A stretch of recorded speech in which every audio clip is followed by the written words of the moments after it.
উফ, এত বেলা হয়ে গেল, এদিকে বৃষ্টি থামার কোনো লক্ষণ দেখছি না। কি যে করি। এই বৃষ্টিতে আজও তোমার রাজসভায় যেতে দেরি হয়ে যাবে গো। দেরি সে তো রোজই হয়। আগে দেখো রাজসভায় যেতে পারি কিনা। যা বৃষ্টি হচ্ছে, এই বৃষ্টিতে যেতে গেলে যে পুরো ভিজে যাব, আর ভিজে গেলেই অসুখে পড়বো। তখন এই তোমাকে এই আমার সেবা করতে হবে বলে দিলাম। মরণ, সে তো আমার রোজই তোমার সেবা করতে হয় গো। রোজ রান্না করো, ধুতি কেচে দাও, এগুলো কি সেবা নয়? যত সব। আমি বলছি বৃষ্টি ধরলে তবে যাবে। বৃষ্টি থামবে বলে মনে হয় না। না, আমার আজ রাজসভায় যাওয়াও হবে না। এত কামাই করলে না, এবার তোমার চাকরি যাবে। তোমার আর কি, যত সমস্যা তো আমার। ওমা গো, কি হলো গো? বাড়ি ভেঙে গেল গো। হায় হায় হায় হায়। আহ গিন্নি, একটু চুপ করো দেখিনি, দেখি ভালো করে কি হলো।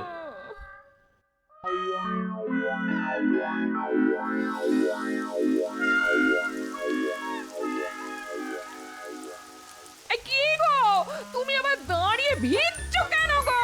এক্ষুনি ঢুকে এসো বলছি।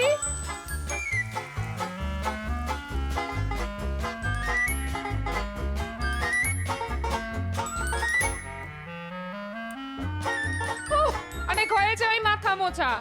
ওই কখানি চুল, তাতে অত মুছলে সেগুলো যাবে। বলি এবার কি করবে? বৃষ্টিটা একটু কমলো বলে মনে হচ্ছে না, কিন্তু আবার জোরে বৃষ্টি এলে পুরো বাড়িটাই ভেঙে পড়বে, এ আমি বলে দিলাম। হ্যাঁ, না না, এখন আমি বাড়ি সারাতে পারবো না। তার পারবে কেন? কিপটে বুড়ো, বাড়ি ভেঙে পড়লে তুমি এই বাড়িতেই বসে থাকবে, আমি বাপের বাড়ি চলে যাব, এ আমি বলে দিলাম। হ্যাঁ। আহ গিন্নি, খালি এক কথা, যেটা বোঝো না সেটা নিয়ে আর কথা বলো না তো। তাই না? আমি কিচ্ছু বুঝি না না, যত বোঝো তুমি। তা আমি কি বুঝি না শুনি? এই বাড়ি সারিয়ে কোনো লাভ নেই।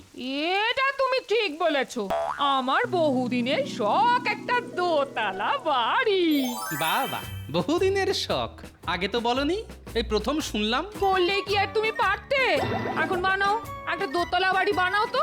আচ্ছা, একটা দোতলা বাড়ি বানাতে কত খরচা তোমার ধারণা আছে? ও সব আমি শুনতে চাই না, তোমার যা দরকার তুমি মহারাজের কাছে চাও। দেখি কি হয়। এবারে ফসল বেশি বৃষ্টির জন্য নষ্ট হয়েছে, প্রজারা ঠিকমতো খাজনা দিতে পারছে না। এই সময় মহারাজ কি দিতে পারবে? বলি অত ভাববার কি আছে? তুমি সাহায্য কেন পাবে না? তুমি আগে চেয়ে দেখো। তবে মহারাজ না দিলেও আমি কিন্তু কিচ্ছু শুনতে চাই না। হ্যাঁ, আমার দোতলা বাড়ি চাই। হ্যাঁ হ্যাঁ গিন্নি, তুমি হচ্ছে সীতার মতো, খালি বলে সোনার হরিণ চাই, সোনার হরিণ চাই। এদিকে আমি রামচন্দ্রের মতো বনবাসে যেতে পারলেই বাঁচি।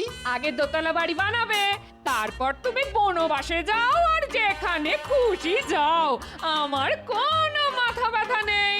মাথা ব্যথা তোমার হবে কেন? আমার মাথা তুমি ব্যথা করে দিচ্ছ। উফ, একবার মুখ ফসকে কি বলে ফেললাম, ব্যাস অমনি শুরু হয়ে গেল। ধুত্তে। রাজসভায় গোপাল কাল আসেনি, আজও এখনো পর্যন্ত এলো না। না, আমার বিশেষ চিন্তা হচ্ছে। আপনি শুধু শুধু চিন্তা করছেন মহারাজ, গোপাল এমনিতেই ভীষণ কুঁড়ে, এটা তো সবাই জানে। মন্ত্রী, তাহলে তুমি বলতে চাইছো রাজসভায় আসতেও গোপালের আলস্য? না না না, এটা আমি বিশ্বাস করতে পারছি না। মহারাজ, গোপালের সব কিছুতেই আলস্য। আমি একটার পর একটা উদাহরণ আপনাকে দিতে পারি। তা কিরকম শুনি? আপনি যখন কোনো সমস্যার কথা বলেন, তখন আমরা সবাই কত রকম আলোচনা করি, কিন্তু গোপাল প্রায় চুপ করে থাকে। আমি এই ব্যাপারে গোপালকে জিজ্ঞাসা করেছিলাম, গোপাল আমার কথার উত্তরে কি বলেছিল জানেন? না, জানি না, তা এখন বলো। গোপাল আমাকে বলেছিল ওর কাজ হচ্ছে মহারাজকে হাসানো, কারণ ও রাজসভার মাইনে করা ভাঁড়। জটিল আলোচনায় নাকি ওর নিজেরই হাসি পায়, তাই চুপ করে থাকে। বেশ বেশ বেশ, আরও আছে মহারাজ। আচ্ছা, সে কথা না হয় পরে শোনা যাবে, তার আগে জানতে চাই গোপালের খবর কারো কাছে আছে কিনা। মহারাজ, গোপালের সাথে আমার আজ সকালে দেখা হয়েছিল। তো সেই কথাটা আগে বলবে তো। আমি দেখলাম গোপালের মুখ ভার, প্রশ্ন করাতে বলল ওর বাড়ি নাকি ভেঙে গেছে। গোপালের বাড়ি ভেঙে গেছে? কি সর্বনাশ! তাহলে গোপাল কি এখন পথে বসে আছে? না মহারাজ, ওরকম ভাঙেনি যাতে গোপাল পথে বসে। তুমি কি নিজের চোখে দেখেছো পণ্ডিত? না মানে কি বলেছি মহারাজ, দেখুন আর একটা নমুনা। গোপাল হচ্ছে মিথ্যে কথা বলার রাজা। আসলে নানা ছুতোয় ওর আজকে কামাই করার শখ। দেখুন, বৃষ্টিতে নদীতে ভালো মাছ পেয়েছে, সেই মাছ বসে বসে ধরছে।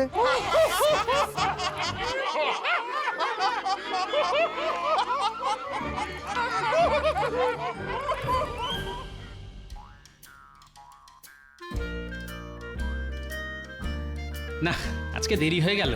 মহারাজের থেকে ঠিক কতটা সাহায্য চাইবো সেই হিসাব নিকাশ করতেই বেলা হয়ে গেল। সাবধানের মার নেই মহারাজ, দেখবেন গোপাল এসেই ওর বাড়ি ভাঙার কথা বলে সাহায্য চাইবে। আহা, আগে গোপালকে আসতে দাও। তবে মহারাজ, গোপালের কুষ্ঠিতে কিন্তু আমি বাড়ি ভাঙার লক্ষণ দেখতে পাচ্ছি। আমার মনে হয় কথাটা মিথ্যে নয়, তবে এও দেখতে পাচ্ছি গোপালের কুষ্ঠিতে। আপনি বরং মহারাজের কুষ্টি নিয়ে ভাবলে আমাদের এই কৃষ্ণনগরের উন্নতি হয়। মন্ত্রী, এসেছে, গোপাল এসেছে। এই তো গোপাল। নিজের জায়গায় বসো গোপাল। মহারাজ, একটা কথা বলি। বলো কবি, বলো। গোপাল কি ভুলে গেছে হাসাতে, নাকি তার মন পড়ে আছে ভাঙা বাসাতে? বাহ মহারাজ, একদিক থেকে ভালোই হলো, আমাকে আর কষ্টের কথা কষ্ট করে বলতে হলো না। গোপাল, তোমার বাড়ি ভেঙে গেল কি করে? পুরনো হলে যা হয় আর কি, অনেকদিন সারানো হয়নি, এত বৃষ্টি। বুঝলাম গোপাল, তোমার একটু এখন কঠিন সময় যাচ্ছে। তা তোমার বাড়ির সবাই ঠিক আছে তো? হ্যাঁ মহারাজ, কিন্তু মহারাজের কাছে আমার একটা আর্জি ছিল। বলে ফেলো গোপাল। ভাবছি এবার একটা পাকা দোতলা বাড়ি না হলেই নয়। হ্যাঁ, সে তো ঠিকই, নইলে আবার ঝড় চলে বিপদ হবে। মহারাজ, আমার কাছে একটা দোতলা বাড়ি বানাবার মতো অর্থ নেই, তাই যদি আপনি কিছু সাহায্য করেন তাহলে এই মরশুমে আমার বাড়িটা হয়ে যায়। কি সর্বনাশ! গোপাল, তোমার হলো কি? তুমি মহারাজের কাছে সাহায্য চাইছো সামান্য একটা বাড়ির জন্যে? মন্ত্রী মশাই, একটা বাড়ি কখনো সামান্য হতে পারে কি? নিশ্চয় গোপাল, যেখানে রাজ্যের প্রজারা ঠিকমতো খেতে পাচ্ছে না কারণ ফসল নষ্ট হয়েছে, সেখানে তোমার বাড়ির জন্যে মহারাজ কি সাহায্য করতে পারেন? গোপাল একটা দরকারি চেয়েছে, আর এটুকু সাহায্য আমরা রাজকোষ থেকে তো করতেই পারি। না মহারাজ, রাজকোষের অবস্থা খুব খারাপ। আমি খাজাঞ্চিকে এক্ষুনি ডেকে আনছি, যদি আপনি অনুমতি করেন। ঠিক আছে, ঠিক আছে মন্ত্রী, তুমি খাজাঞ্চিকে ডেকে পাঠাও। মহারাজ, খাজাঞ্চি নেই, ওকে বাইরে থেকে আমি ডেকে আনছি।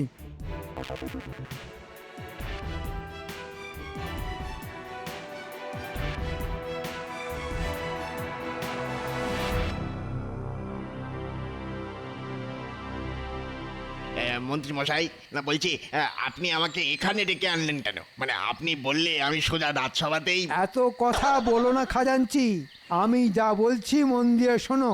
গোপাল একটা বাড়ি করবার মতলব করছে, আর এটা কিছুতেই আমি হতে দেব না। আহা, আমারও একটা বড় বাড়ি হলে বেশ হয় কিন্তু। সব হবে, শুধু আমার কথা শুনে চলো। রাজকোষের অবস্থা এখন কি রকম? এইবার খাজনা আদায় ভালো মতো না হলেও এই গেলবার যা আয় হয়েছিল তাতেই আমাদের রাজকোষ এখনো ভর্তি। এর উল্টো কথা তুমি মহারাজকে বলবে।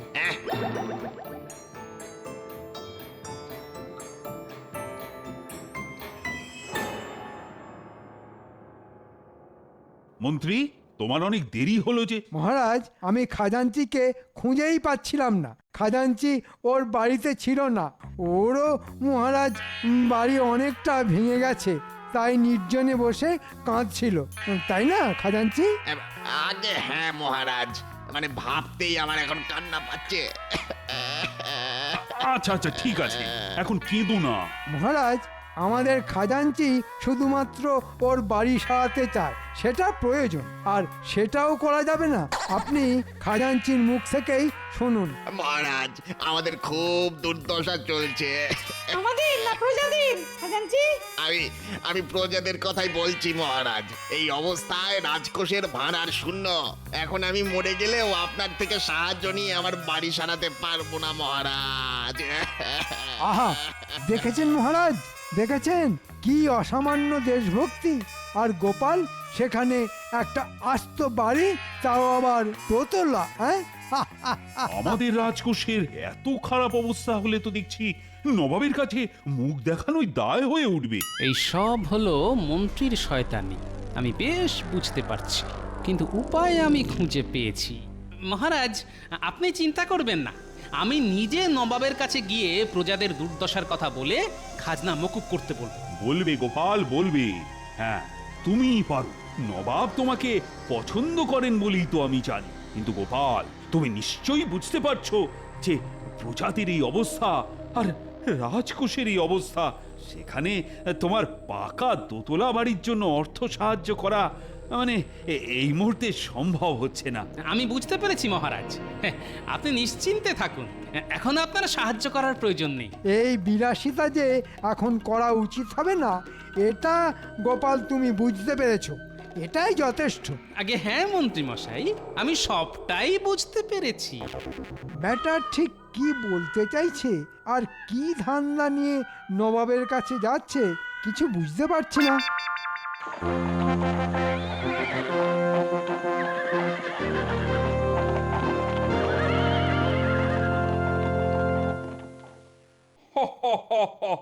গোপাল, তোমাদের রাজা কৃষ্ণচন্দ্রের এমন অবস্থা যে তোমার একটা বাড়ি করার জন্য সাহায্য করতে পারছে না। আগে নবাব বাহাদুর, কি বলবো, আপনি নিশ্চয়ই জানেন কৃষ্ণনগরে কি পরিমাণ বৃষ্টি হয়েছে, প্রায় বন্যার অবস্থা, নদীর পাড়ে অনেকের বাড়ি ধসে তলিয়ে গেছে।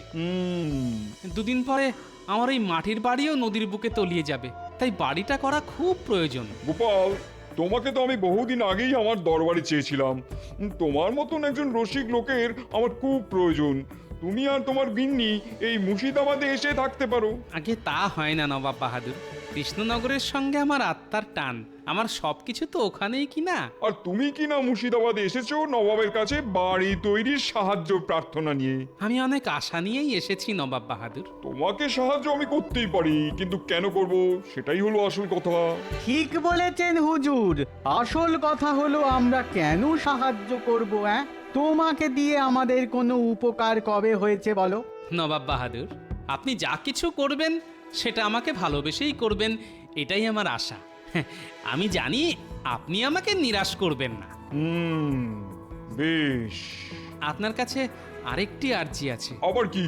আপনি নিশ্চয়ই বুঝতে পারছেন কৃষ্ণনগর এখন খাজনা দেবার জায়গায় নেই। বাহ, খাজনা মুকুব করতে হবে, তোমার বাড়ি করতে হবে, আর কত কি চাই তোমাদের? নবাব বাহাদুর, চাওয়ার কি কোনো শেষ আছে? তবে অন্য উপায় দেখি না যে। ঠিক আছে, ঠিক আছে, খাজনা মুকুব। আমি খবর পেয়েছি এইবার সত্যিই ফসল নষ্ট হয়েছে। একই সাথে আমার বাড়িও নষ্ট হয়েছে। তোমার একটা দোতলা বাড়ি চাই, কিন্তু গোপাল, তোমার তো বয়স হয়েছে, দোতলা বাড়ি নিয়ে কি করবে? সিঁড়ি ভেঙে উঠতে নামতে হাঁপ ধরে যাবে। আমারই হয়, আর তোমার বয়সের তো কোনো ঠিক ঠিকানা নেই। না নবাব বাহাদুর, আমার দোতলা বাড়ি চাই, সেই জন্যই আমি এত দূর চলে এসেছি। এমনি এমনি তো হবে না গোপাল, তোমার একটু বুদ্ধি খরচা করতে হবে। আমি দেখতে চাই তোমার বুদ্ধির ধার এখনো আছে নাকি সেখানে মরচে পড়েছে। যদি মরচে পড়তে দেখি তাহলে বুঝবো তুমি সত্যিকারের বুড়ো হয়েছো। কিন্তু কোনো কিছু নয় গোপাল, কোনো কিছু নয়, সত্যিকারের বুড়ো হলে তোমার আর দোতলা বাড়ি হবে না। তা নবাব সাহেব, আমাকে কি করতে হবে? তুমি যদি সিঁড়ি বা মই ছাড়া আমার দোতলা মহলের একেবারে ওপরে উঠতে পারো, তবেই একমাত্র তুমি তোমার বাড়ি করার জন্য সাহায্য পাবে। তুমি করে দেখাও, আর কোনো কথা নয়। বেশ, তাই হবে। আমি সিঁড়ি বা মই ছাড়া আপনার দোতলা মহলে উঠে যাব। এ কি, তোমার কি পাখির মতো ডানা গজাবে নাকি? আপনি প্রস্তুত থাকুন নবাব সাহেব, ওই দোতলা মহল থেকে আপনি আমার গলার স্বর খুব শিগগিরই শুনতে পাবেন। বেশ, আমি তোমার গলার স্বর শোনার অপেক্ষায় রইলাম।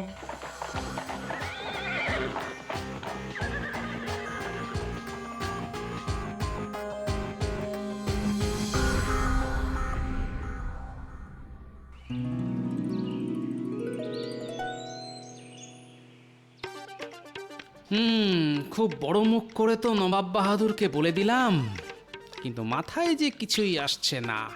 নবাবের দোতলা মহলে উঠতে হবে, অথচ কোনো মই বা সিঁড়ি ব্যবহার করতে পারবো না। এ কি জ্বালা! এই তুমি সকাল থেকে বসে আছো আর বিড় করছো, মাথাটা মনে হয় একেবারে গেছে। মাথার আর কি দোষ বলো, খারাপ তো হতেই পারে। তা তো ঠিকই, আমার কপাল গো কপাল, বলি একটু শান্তিতে থাকতে দেবে নাকি? আহ গিন্নি, এখন চুপ করো তো, আমার খুব খিদে পেয়েছে, একটু খেতে দাও। খিদে পেয়েছে বললেই হয়, এ বসে বিড় বিড় করছো কেন? আমার তো ওই একটাই কাজ, খেতে দেওয়া। তুমি বসো, আমি ভাত নিয়ে আসছি। ভালো ইলিশ মাছ আছে। বাহ বাহ বাহ। ওই পুঁটির মা দিয়ে গেল, বললো দাদা খাবে। হ্যাঁ, তাই নিয়ে এসো। আসলে যেটা মনে হচ্ছে, নবাব সাহেব ইচ্ছে করেই এরকম একটা শর্ত দিয়েছে যাতে আমাকে কোনো সাহায্য করতে না হয়। আমি কিভাবে দোতলায় উঠবো, সিঁড়ি বা মই ছাড়া? উফ, আমার মাথার চুল ছিঁড়তে ইচ্ছা করছে। এই সময় যদি কেউ আমাকে একটা ভালো পরামর্শ দিতে পারতো।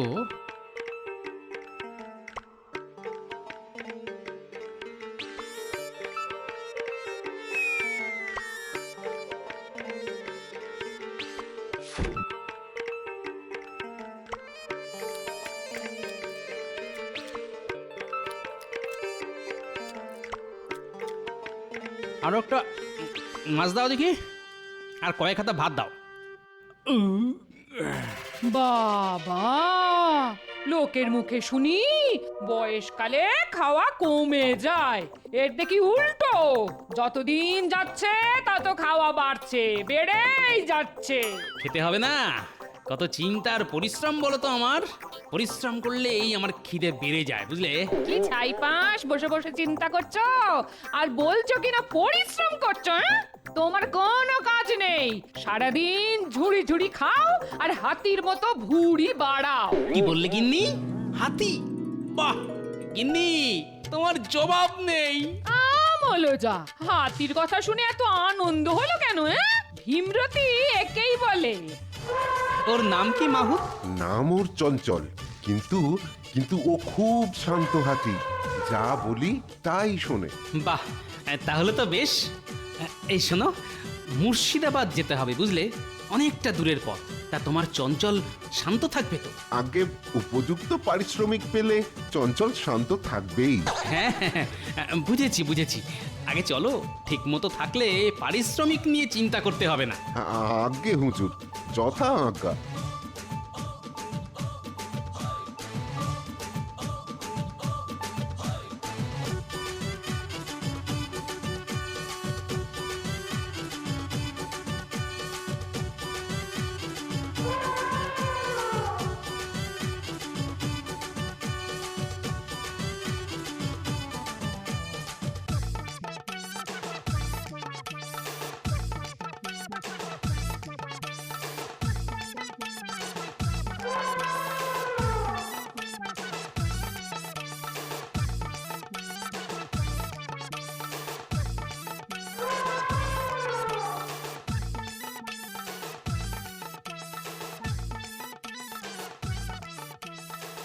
এই অন্ধকারের জন্যই অপেক্ষায় ছিলাম।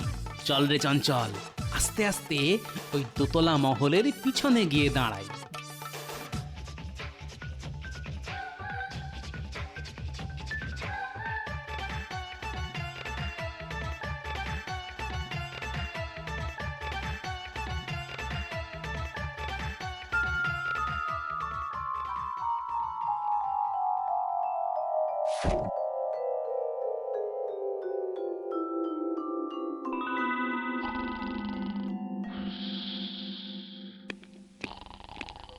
সুপ্রভাত নবাব বাহাদুর।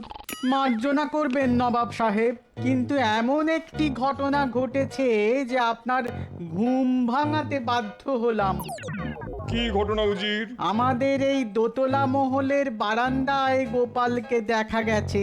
হ্যাঁ, সে কি? কি করে? সিঁড়ির সামনে তো প্রহরী, তোমরা কি ঠিক দেখেছো? আমি নিজের চোখে দেখিনি, তবে গোপাল যদি উঠেও থাকে কোনো সিঁড়ি বা মই ছাড়া উঠেছে। কি করে সম্ভব?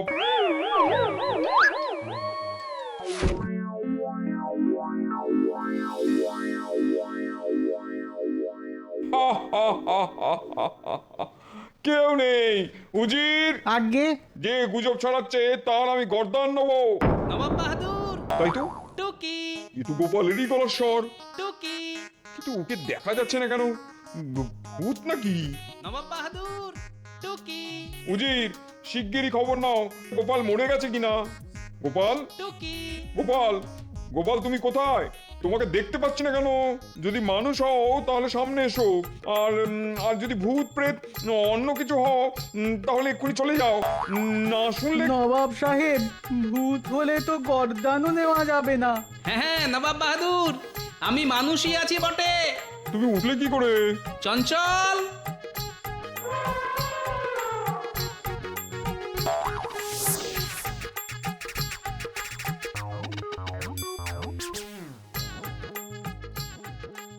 এই দেখুন নবাব সাহেব, এই আমার সিঁড়ি, এই আমার মই। আমি ওর পিঠে চড়েই আপনার দোতলা মহলে উঠে পড়ি। সাবাস গোপাল, তোমার জবাব নেই। তোমার বুদ্ধিতে যে একটুও মরচে পড়েনি সেটা আমি বেশ বুঝতে পারছি। এখন আমার কথা আমি রাখবো। তোমার দোতলা বাড়ি করার জন্য যতটা সাহায্য প্রয়োজন সেটা আমি দেবো। আপনাকে অনেক ধন্যবাদ।